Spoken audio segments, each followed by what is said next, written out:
Hi everyone, long time no see. It's great to be back, and I'm here with a book, Horrid Henry's Nightmare. It's brand new and it's got a glow in the dark cover. I'm only reading one chapter of this, which is called Horrid Henry and the Revenge of the Demon Dinner Lady.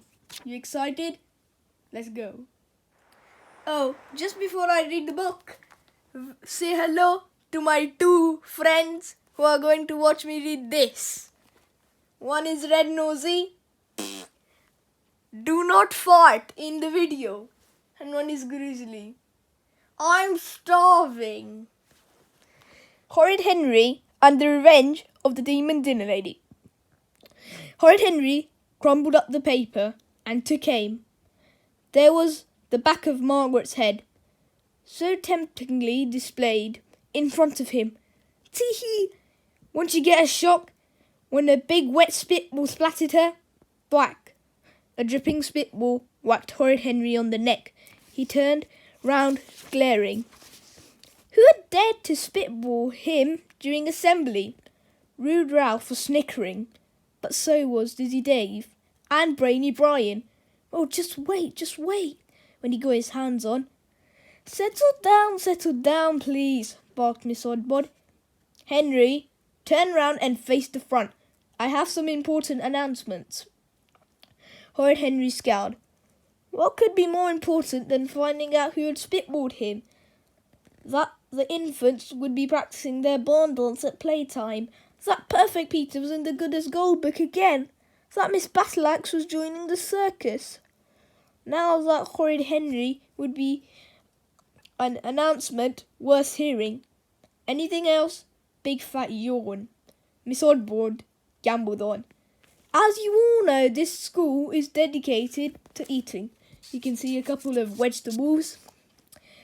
Oh no, not another lecture, thought Horrid Henry. If he heard the horrible words, vegetables, fruit, and wholemeal bread again, he would scream. However, she glared at Greedy Graham, Horrid Henry, and Rude Ralph. Some of you appear not to know the meaning of the word healthy. Obviously, you may know by now. Healthy means like good stuff, and not bad stuff, which is for example fruits and veg, and I don't know if pasta is healthy, but pizza's definitely not. Okay.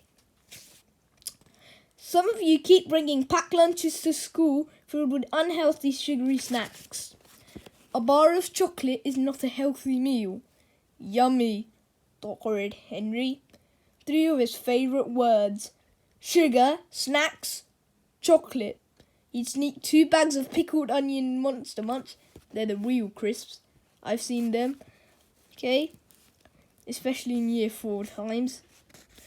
Into his Mutant Max lunchbox when Dad's back was turned. And he traded Bert an egg and cress sandwich for some chocolate crunchy crackles. Boy, would he be looking forward to lunchtime.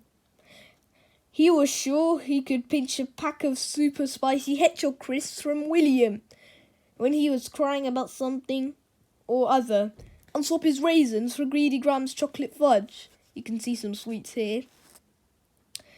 Bars. What a feast awaited him. Good job, Henry, burped his belly. You sure know how to look after me. We've decided to appoint a lunch monitor who will be checking every day and confiscating all unhealthy snacks. Oh dear, said Miss Oddbod. From today, we'll be a sweet-free school. Huh? Horrid Henry sat up. This did not sound good. In fact, this sounded terrible. I'm delighted to welcome back an old friend to our school, someone who has been sorely missed. Children, please say hello to our new healthy food monitor, Greta. Dear, she does not look quite happy. An enormous woman stood up and waddled over to Miss Oddbod. Horrid Henry's blood turned to ice. It wasn't. It could be. Greta! Greasy Greta! Greasy Greta, the demon dinner lady. That ape in an apron. That demon in dungarees. That sneaky sweet snatcher. That gobbling treat Gaber. The last time Henry had seen Greta, she'd run howling out of the school after he spiked some biscuits with hot chili powder. And now she was back, bigger and meanier, and more dynamic than ever. Greasy Greta, a healthy food monitor, she'd grab all the treats for herself and leave the carrots and celery sticks and wholemeal bread behind. No one could sniff out sweets faster than Greasy Greta.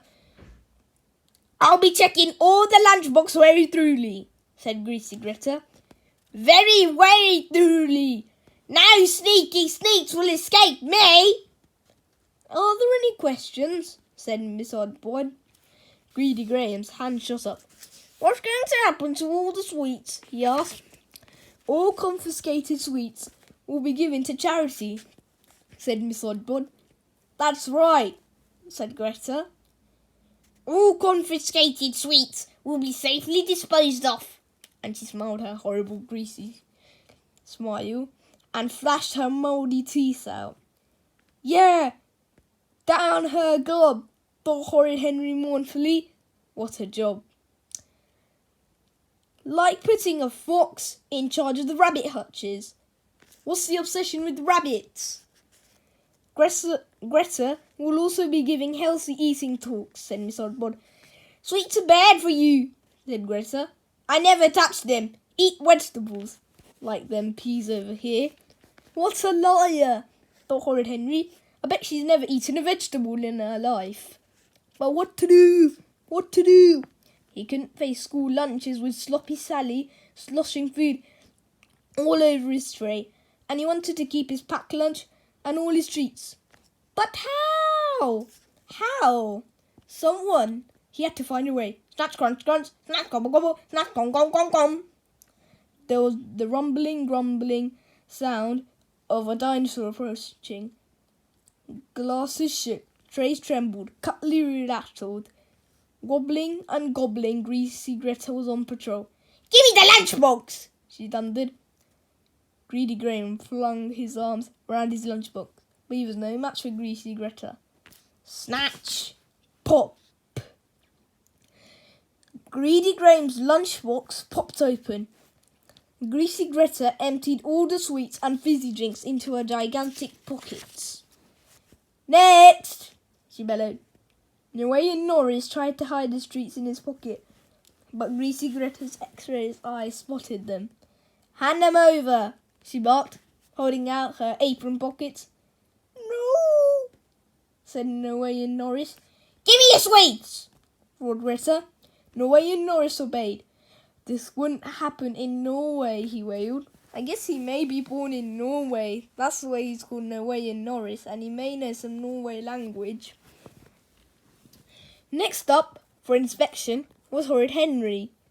Greta towered over him. "Open your lunchbox," she ordered.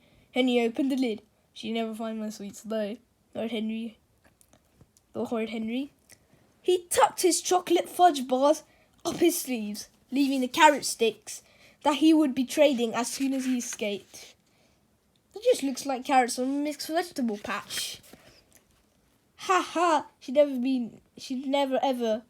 Before he could finish that, though, Greta snatched his sleeves and shook out his sweets into her bulging pockets. She was the famous bloodhound. Next up was Pasty Pasty. She beamed at Greasy Greta. Greasy Greta beamed at her. "Run along, dear," said Greasy Greta. "How come you did not get expected?" said Henry. Pasty Pasty tossed her stringy hair and puffed out her marshmallow cheeks. "'Cause she's me mum," said Pasty Pasty. "I can have anything for lunch." Pasty snapped open her lunchbox, displaying rows of sweets. Then she grabbed a handful and gulped them down. "Na na na na na na na na na," smoked Pasty Pasty. Horrid Henry's mouth watered. It was so unfair. "Mom," said Henry, "that evening the dinner lady is back and she's snatching all of our sweets." Good, said Mum. You're not allowed to take sweets into school anymore.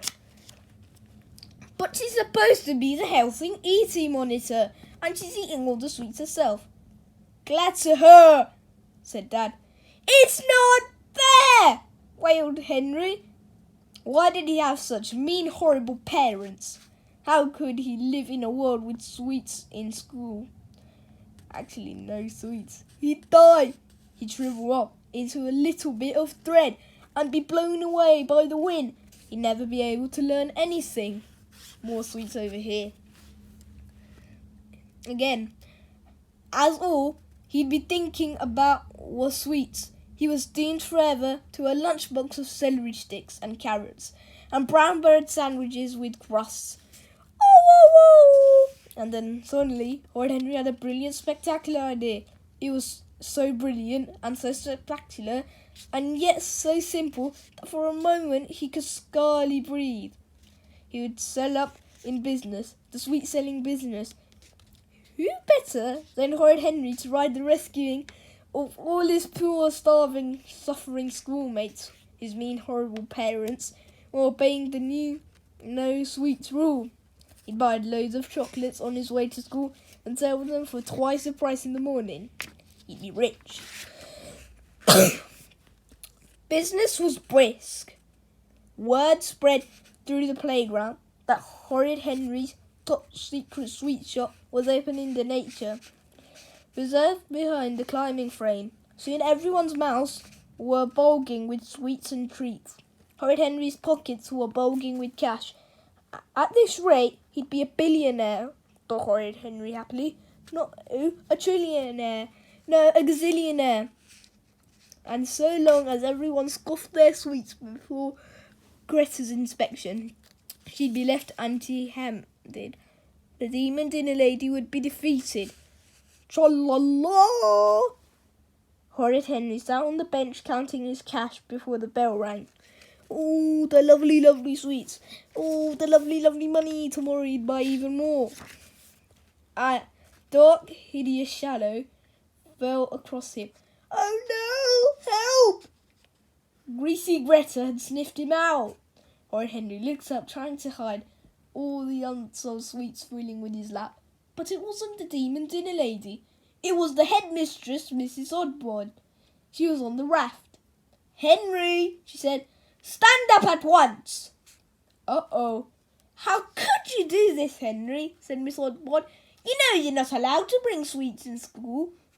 They aren't, said Henry, trying to look as innocent as possible. Come with me. Those sweets will go straight into our charity cupboard. But, spluttered Henry. No buts. You know the rules, said Miss Oddbod. No sweets in school. Horrid Henry wanted to scream. All his supplies, his lovely shop, his sweet-selling business closed down before he made his first million. Miss Oddbod marched Horrid Henry down the hallway to the large storage cupboard. Every step spelled doom. Oh, me lovely chocolate, moaned Henry. Oh, my lovely money. And he was in trouble. Big, big trouble. I am so disappointed in you bringing sweets to school, said Miss Oddbod, unlocking the cupboard. And after all, Greta's hard work collecting sweets for charity, she added, flinging open the door. I just don't know how. How could you? Oh my God. She's in the cupboard. She may as well break it. And there's so many sweets. And it looks like her mouth is black now. Inside of her mouth, not the outside. Greasy Greta stood in the cupboard, buried in sweets. Her face was smeared with chocolate. So were her hands. Sweet wrappers piled up around her. Greta, shrieked Miss Oddbod, is this how you set an example of healthy eating? Greta's great fish mouth gaped open and then closed. She leapt out of the hall cupboard and scattering sweets everywhere. You're fired! Shouted Miss Oddbod after her. Could this be the lovely words Horrid Henry ever heard? That's what I was telling you, said Horrid Henry. I collected those sweets for charity, and I was trying to hide them for her in the nature reserve when you found me. I knew she'd just eat them. You saw her. This was not a lie. He was trying to hide the sweets from Greta, and the sweets were for his charity. Child in need. He was a child, and he was in need, so he'd be the benefit. Said Miss Oddbod. Well then, Henry, perhaps you'd be the new food monitor. Me? Said Horrid Henry. You, said Miss Oddbod. Horrid Henry could not believe his ears. He'd never have to buy sweets again. Me? Inspect lunchboxes for sweets. I love to. I know all the hiding places I can. No, said Miss Oddbod. Lead by the example. Only healthy food will in your lunchbox for now. Or else, she glared at him. Said Horrid Henry. Rats. Goodbye chocolate, crisps and sweets. And hello to wholemeal bread and carrot sticks. And celery sticks. What? Henry's now the new healthy food monitor. At least he will be better than that mouldy old Greta. That story was so fun. But now it's the end of the story. Didn't you like it too, both of you? Red Nosy, I told you for the last time, if you ever fought again, you'll never be in my videos. And Grizzly, did you like the story? Oh yes, but I want some pizza. Have it in the morning. See you later. Bye. Good night.